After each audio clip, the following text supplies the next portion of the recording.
del Día de Celebración del Día Mundial de la Sepsis aquí en la Academia Nacional de Medicina de México.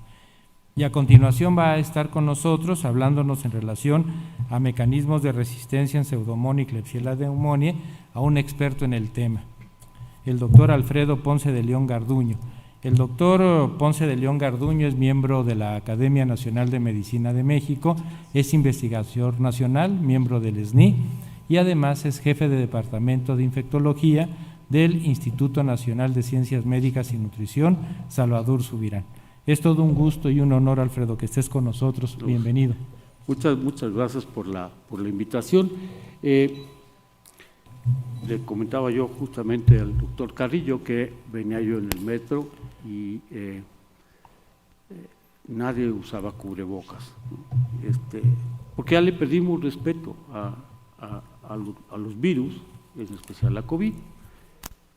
Ojalá que no le perdamos respeto a lo que vamos a hablar hoy, que es fundamentalmente la resistencia en bacterias, cómo las bacterias se pueden acomodar, los mecanismos que tienen, y después lo que nos hace falta hacer para que sobrevivan los antibióticos el tiempo que necesitamos y que no lleguemos al 2050 siendo la mortalidad por causa de una infección resistente la más frecuente en los seres humanos, que eso es lo que se prevé, más de 10 millones de muertes, más que el cáncer, más que la enfermedad cardiovascular, la resistencia.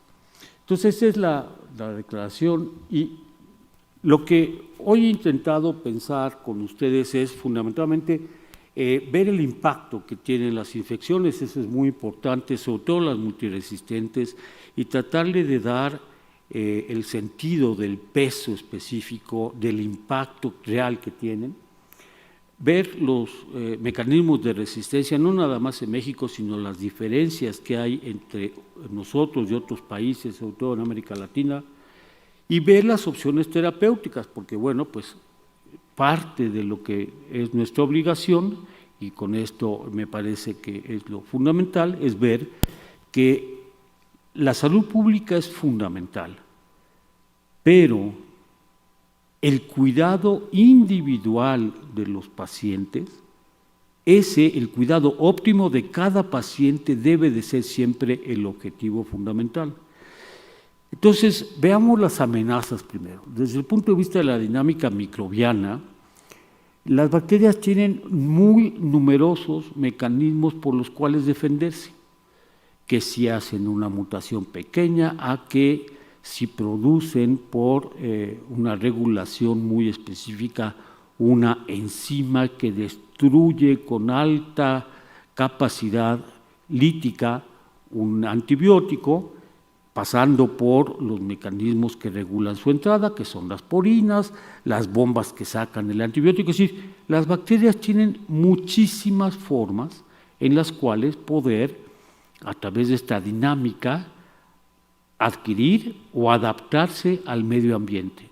Ya tenemos que pensar que hay, igual que en los humanos, un sistema inmune innato, un sistema inmune adaptativo. Bueno, pues las bacterias, desde luego que tienen esto mismo, tienen receptores, tienen porinas, tienen eflujo, y se adaptan, y además la pueden heredar.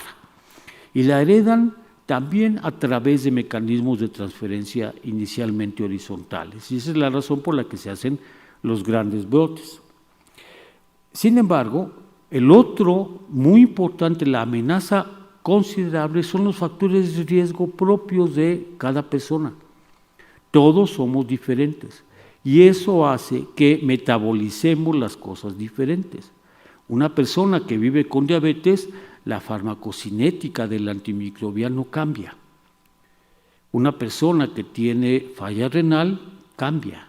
Es decir, los factores de riesgo en realidad influyen en no solamente qué antibiótico utilizar, sino cómo utilizarlo. Y esto rara vez lo tomamos en cuenta. ¿Por qué? Porque el uso médico del antimicrobiano se ha disparado en todas partes del mundo por la necesidad de atender pacientes graves. Y entonces, el uso médico inapropiado es, para fines prácticos, como la mitad de los pacientes. Es decir, si uno ve, y hay estudios de esto, entre el 50 y el 55% de las veces que recetamos antimicrobianos, lo hacemos mal. Y no me lo van a creer, pero la causa más frecuente, tristemente, es porque la dosis está mal. Y por eso tenemos que tener un estándar de cuidado. Un estándar de cuidado en donde desde el 2019 en México y antes, desde el 2015 en Estados Unidos y en la Unión Europea, se tienen que tener programas en cada centro hospitalario de uso adecuado de antimicrobianos. Estos que se llaman PROA, Programa de Optimización de Antibióticos. Muy pocos hospitales cumplen con esto, que debe ser normativo. Ahora, quién sabe, a lo mejor ya no es una norma, pero debería de seguir siendo un estándar de cuidado. Pero ¿qué es lo que nos importa después de este panorama que parece muy poco halagador? Algo todavía menos halagador. Tenemos que identificar las cosas y identificarlas rápido. Y aquí ustedes pueden ver cuáles son los problemas. Acuérdense, los fermentadores utilizan glucosa, utilizan lactosa y se ponen en las cajitas estas de Petri, que ustedes alguna vez vieron, se ponen en los geles de color rosita. Ese es un fermentador. Y los fermentadores para fines prácticos son enterobacteriales como la E. coli, Klebsiella y Proteus. Y hay otros que no se pintan, no fermentan azúcares y son pseudomonas, Acinetobacter, así de fácil. ¿Cuál es el problema? Que tanto los fermentadores como los no fermentadores, uno de los mecanismos, pero probablemente el más potente, es hacer enzimas que destruyan los antibióticos. Esto que ustedes conocen como BLE, porque es muy común, más del 60% de las E. coli en los hospitales en México son BLE, quiere decir que poseen una enzima beta-lactamasa de espectro extendido.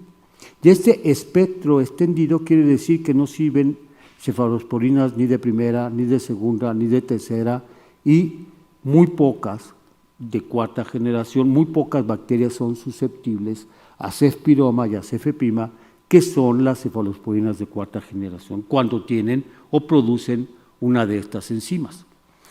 Lamentablemente no se quedaron ahí las bacterias, como cuando nosotros utilizamos antibióticos de manera adecuada, sabiendo que es una BLE, es utilizar un carbapenemo, pues las bacterias identificaron la forma de hacer enzimas que conocemos como carbas o carbapenemasas, que estas sí son verdaderamente malignas. ¿Por qué? Porque destruyen todo, o sea, no nada más carbapenemos, destruyen todo, destruyen penicilinas, cefalosporinas, para fines prácticos, todos los betalactámicos. Y entonces ustedes me van a decir, bueno, ¿y qué impacto tiene eso? Fíjense, desde el 2000 hay estudios en donde ustedes vean esta línea amarilla, esa línea amarilla está en el 15%. Los infectólogos, los intensivistas, consideramos que en una población de bacterias en donde tú recolectas más de 15% de resistencia a un antibiótico, ese antibiótico no lo puedes dar de manera inicial o empírica, porque simple y sencillamente la probabilidad de falla se incrementa 3 o 4 veces y la mortalidad también 3 o 4 veces. Entonces, no hay manera. Bueno, pues desde el 2000 hasta por acá, Klebsiella y E. coli, miren, todos los estudios que se han hecho. Esto no es de que si el SMART o el TEST o el CENTRI o el que me digan. Ahora INVIFAR, que es lo que hemos estado reportando en los últimos 4 años, todos estamos de acuerdo en que hay más de 15% de BLES en las bacterias del hospital. Afortunadamente nosotros, México, no está tan mal como Argentina, Brasil, Colombia, ¿En qué sentido? En el sentido de que nosotros no tenemos, y por eso es muy importante, carbapenemasas. Prácticamente no hay carbapenemasas. Menos del 2% de las E. coli, de las más de 50,000 que llevamos en los últimos 3 años con todo y COVID de nutrición, menos del 2% son resistentes a carbapenemos en las E. coli. En Klebsiella es un poco más alto, y esto se repite prácticamente en todo el país.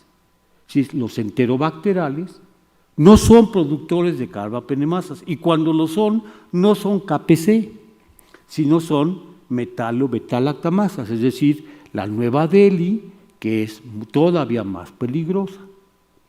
Pero fíjense que estas diferencias, Guatemala, pura MBL, mientras que Colombia, pura KPC. ¿Esto qué quiere decir? No podemos copiar los modelos de otras partes. En Estados Unidos y en Europa, solamente hay regiones en donde tienen carbapenemasas. Y por eso, y de esas carbapenemasas, solamente, por ejemplo, en la Florida tienen KPC, el resto de Estados Unidos no tiene KPC. ¿Qué hacen en Estados Unidos? No dan ceftazidima con avibactam, que es el fármaco específico para KPC. No lo dan, porque no va a servir o porque pueden dar otra cosa. Y eso es parte de lo que sirven y para lo que sirven las guías. Fíjense cómo nosotros sí sabemos cuáles son las enzimas. Es mentira, es falso que no se sepa. Se puede saber con métodos automatizados actualmente, con métodos bastante más sencillos. Y eso es parte de lo que se quiere en esta reunión hacer, que ustedes sean conscientes de que hay opciones terapéuticas siempre y cuando sepamos cuál es el mecanismo que está metido. Si lo que está metido es lo rojito, es decir, la nueva Delhi, pues ahora sí que ni agua de tlacote, no hay manera, no hay, con betalactámicos no hay. En cambio, si tienes muchas KPCs como en Colombia, bueno, pues ellos pueden dar ceftazidima con avibactam y no hay ningún problema porque esa sí cubre eso. Nosotros en el país, este es el INVIFAR, reportamos un chorro de bacterias, pero la conclusión fue más del 50% de las enterobacterias son BLES, en general en los 77 centros que participamos en INVIFAR, pero menos del 5 son carbapenemasas, productores de carbapenemasas. Pero de los no fermentadores, prácticamente todos tienen de estas enzimas que llamamos metaloenzimas o oxacilinasas, cualquiera de estas dos, que son resistentes a los carbapenemos y para los cuales podemos utilizar, en el caso de pseudomonas, ceftolozano. El chiste es saber qué es pseudomonas y saber que pseudomonas lo que produce son carbapenemasas de mucho impacto y por eso nos sirve saber qué es lo que tenemos en nuestros hospitales.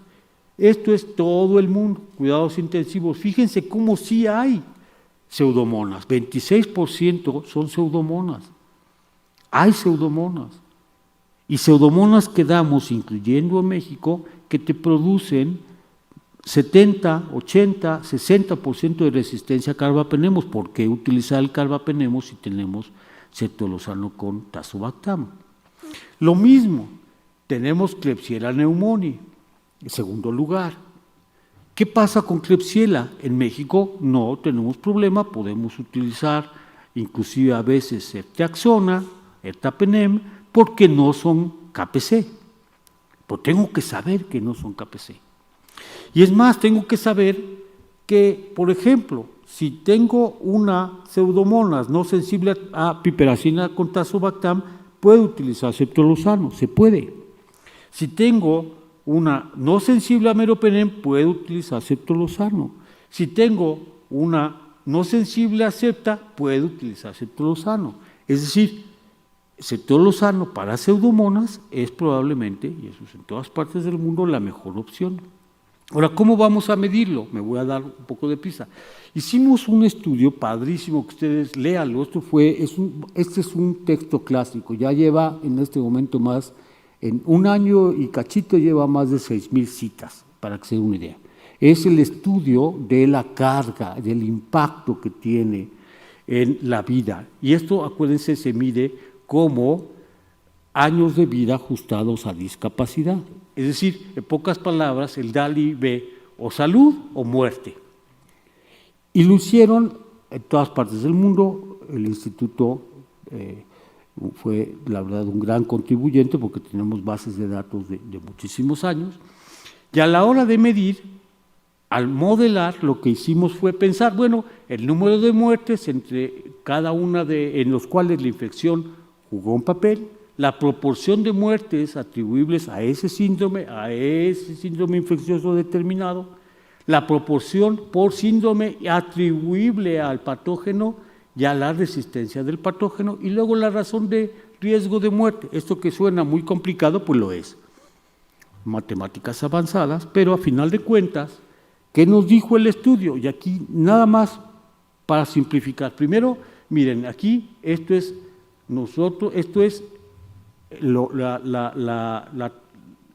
la atribuible, esto es la asociada a la mortalidad por 100,000 en América, en las regiones de América, como le llaman.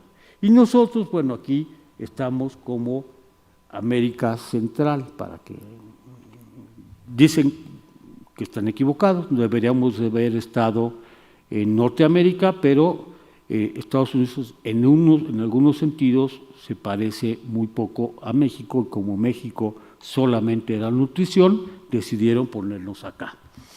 Lo negro es atribuible, vamos a decir, de color es asociado. Fíjense hasta qué cantidad llega, En Brasil, en Argentina, hasta 60, 70 por 100,000, es una barbaridad. Cuando ustedes ven la tasa global por resistencia bacteriana, te dice 16 por 100,000 se murieron cuando no estaban infectados, contra 64 por 100,000 cuando se comparó resistencia y muerte contra no tener infección. Es una barbaridad la diferencia. Y por eso esto sí ya te mide el impacto. Y no solo eso, vimos cuáles. Staphylococcus resistente a meticilina. Desde luego la que a mí me encanta, tuberculosis, pero no vamos a hablar de tuberculosis hoy. Y luego le siguen todos los que les acabo de decir, todos los malos. En pesos y centavos, estas son las peores. ¿Y dónde? ¿En dónde se ve? En infecciones del tracto respiratorio, que además son la causa número 1 probablemente en los hospitales de sepsis. Después de la urinaria en general, yo creo que la más frecuente es el pulmón. Ahí están. Vamos a tener que irnos acostumbrando que ahora van a emplear mucho los mapas, ¿no? Y los mapas no van a ser estos mapas tradicionales, muy bonitos, que de todas maneras te pintan como México, pues está por acá, ¿no? Entre 15 y 45 por 100,000. No, van a ser mapas mucho más complejos, como esto.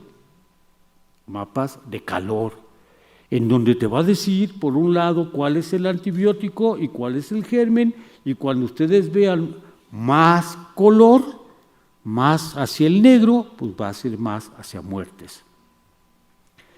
En el estudio que publicamos hace como un mes de el impacto de la resistencia en América Latina, pudimos ver que nos reflejamos mucho al resto del mundo, pero en América Latina lo que imperó es este azul fuerte, Acinetobacter baumannii multiresistente, para el cual tenemos muy pocas opciones. ¿Y por qué tenemos muy pocas opciones? Porque utilizamos mal el antibiótico, porque seguimos con la premisa de una medicina empírica en vez de tener laboratorios que te pidan medicina de precisión.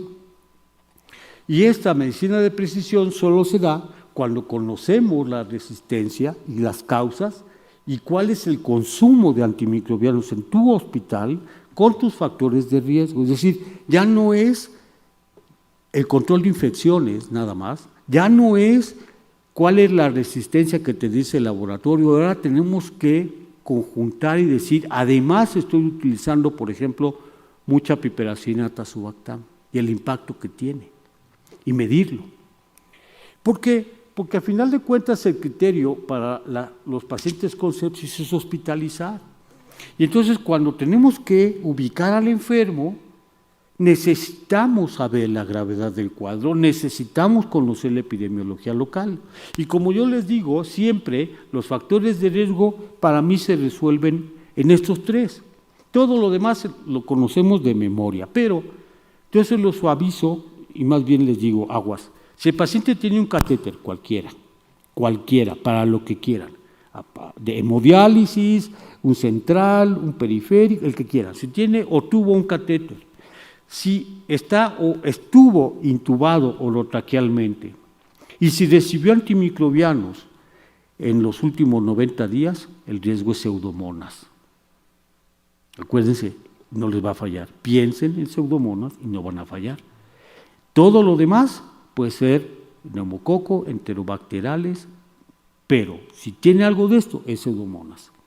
Entonces, ya es bastante más fácil. Si pienso en un fermentador, Pseudomonas, quedamos, y no nada más lo digo yo, lo dice prácticamente todas las guías, las recomendaciones últimas, ceftolozano. En algunas condiciones, ceftazidima, o piperacilina o amicacina. Pero en primer lugar, ahí está. Y si son enterobacterias, ETA. ¿Por qué? Pues porque no tenemos nosotros problemas con carbapenemasas, o mero o imipenemcilastatina. ¿Por qué mero e imi probablemente las ponemos aquí? Pues porque las condiciones del enfermo con sepsis puede ser que no te ayuden por la farmacocinética a emplear un antibiótico una sola vez al día. Pero una vez que esté estable, se lo puedes poner sin ningún problema. ¿Qué sucede cuando ya sé que es una enterobacteria? Ya sé que es una ble y veo que tiene una pielonefritis, esta, homero o IMI. No hay más, está muy fácil. Si es fuera del tracto urinario, las guías te dicen lo mismo. ¿Por qué? Porque esta llega a todas partes y llega bastante bien. No hay que complicarse la vida. ¿Qué sucede si tengo una enterobacteria que es resistente a carbapenemo? Lo primerito, vean el antibiograma. Si en este antibiograma resulta que es resistente a ETA, sensible a mero, denle mero. Si resulta que es sensible a quinolonas porque vives en Suecia, pues dale cipro, pero nada más parece que en Suecia hay, y más a Bactrim. Pues. Pero ¿qué sucede si son resistentes a mero y a ETA? Ahí sí tengo que pensar en una carbapenemasa, y si tengo suerte va a ser una KPC o una oxacilinasa 48. Bueno, ahí sí está indicado ceftazidima con avibactam, o si tuviéramos en México mero, babolbactam o imipenemrelebactam, pero como el que hay es ceftazidima avibactam, pues es el que usamos, Casabi. Pero fíjense, es resistente a los dos y supongo que es una KPC. Tengo pruebas como la MSIM que me dice en menos de 18 horas si es positiva y es una NDM, en cuyo caso estoy perdido. Se han hecho intentos de dar Casabi más Astionam, lamentablemente no tenemos Astionam, o Cefiderocol, y la verdad es que no son muy buenos los resultados, pero todavía no tenemos ni Astionam ni Cefiderocol, no podemos dar para una NDM Casabi, no podemos, porque no va a funcionar. Ya casi termino, Pseudomonas multiresistentes, el horrible para todos, ¿no? Bueno, pues si de suerte es sensible a un betalactámico no carbapenemo, piperacilina, ceftazidima, cefepima, Astionam, se lo tienes que dar, pero aguas, en infusión extendida. ¿Y qué tal que tiene una enfermedad grave, como casi todas las pseudomonas, con un foco no controlado, toltas, ceftolozano tazobactam? Es el número 1. Aquí ustedes no ven por ningún lado colistina, por ningún lado.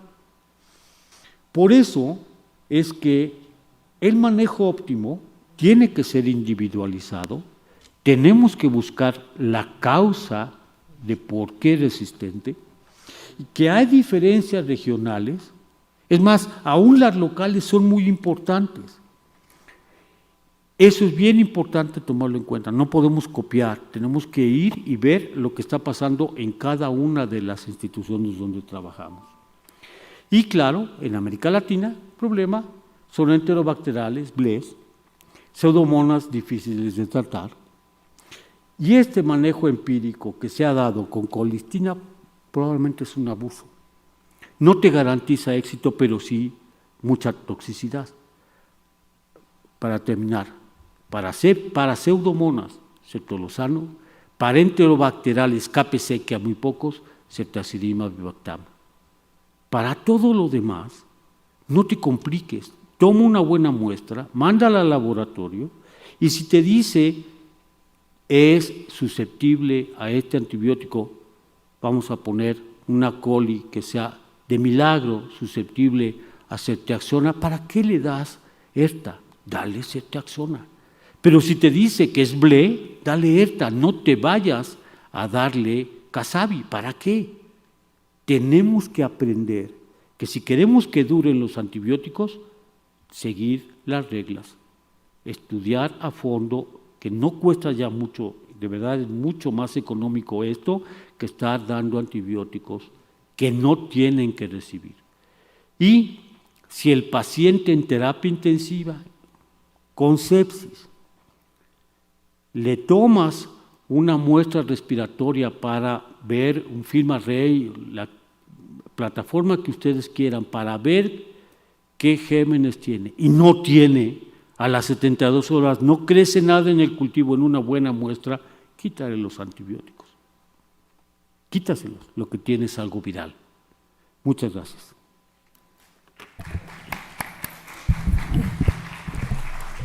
Muchas gracias, doctor Ponce de León Garduño, por esta excelente charla.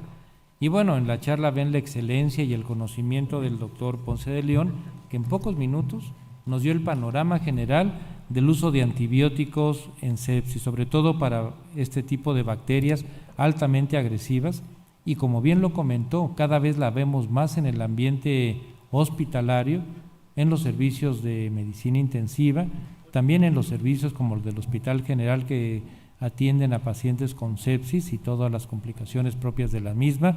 Y bueno, una charla de muy alto nivel, sobre todo en estos últimos algoritmos que nos presentaste, Alfredo, que son muy puntuales y que claramente nos muestras estos árboles de toma de decisiones. Porque sí, a fin de cuentas… Sí, yo creo que hay que darlos a conocer, hay que… De verdad, yo quisiera que tuviéramos mejor laboratorios de microbiología para poder hacer esto rápido. Y se puede. Claro. Se puede hacer, una vez que tú tienes un cultivo positivo, en el instituto nos tardamos 3 horas. Con Malditov y genes, 3 horas en saber qué es. Y puedes decir, bueno, eso nada más nutrición. De verdad que si los metes hasta la plataforma automatizada, en un día ya sabes. O sea, ya sabes en un día. Por lo menos eso te debe dar una guía general. Si con tu FilmArray sabes que lo que tiene la neumonía es COVID, pues quítale el antibiótico, porque lo hicimos mal durante mucho tiempo en la pandemia. ¿Y qué generó? Pues bueno, nada más lean los artículos, en todas partes del mundo la resistencia se elevó porque usamos antibióticos cuando era algo viral y pues para eso todavía no teníamos, ¿no? Entonces, hay que hacerlo y hay que tomar muestras, hay que ser muy conscientes, hay que seguir los árboles, hay que hacer guías de manejo de cada institución, más de cada servicio, y con eso creo que si tenemos suerte vamos a poder impedir tener más resistencia a largo plazo. No es mañana, es a lo mejor en unos 5 o 6 años, ¿no? Así es, porque además es un problema que no se detiene, que sigue creciendo a pesar del cúmulo de conocimientos que tenemos, de todo lo que nos enseñan ustedes los infectólogos. El problema sigue creciendo, no se detiene. Y estas tablas que nos presentabas de las altas tasas de resistencia en Argentina, Brasil, Puerto Rico, es impresionante. Para allá vamos. Para allá vamos. Así que pues muchísimas gracias, pues gracias Alfredo, una excelente charla. Muchas gracias por haberte dado un tiempo para estar con nosotros. Gracias. Gracias. Bueno, Y a continuación dejo el micrófono al doctor Godínez Vidal para que presente a nuestra siguiente profesora.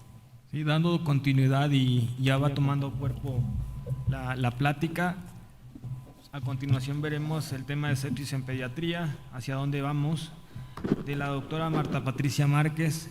Ella es médico pediatra, tiene especialidad en terapia intensiva pediátrica, es miembro titular de la Academia Mexicana de Pediatría y es jefe del Departamento de Terapia Intensiva en el Instituto Nacional de Pediatría y es profesor titular del curso de la especialidad en Medicina Clínica Pediátrica en UNAM.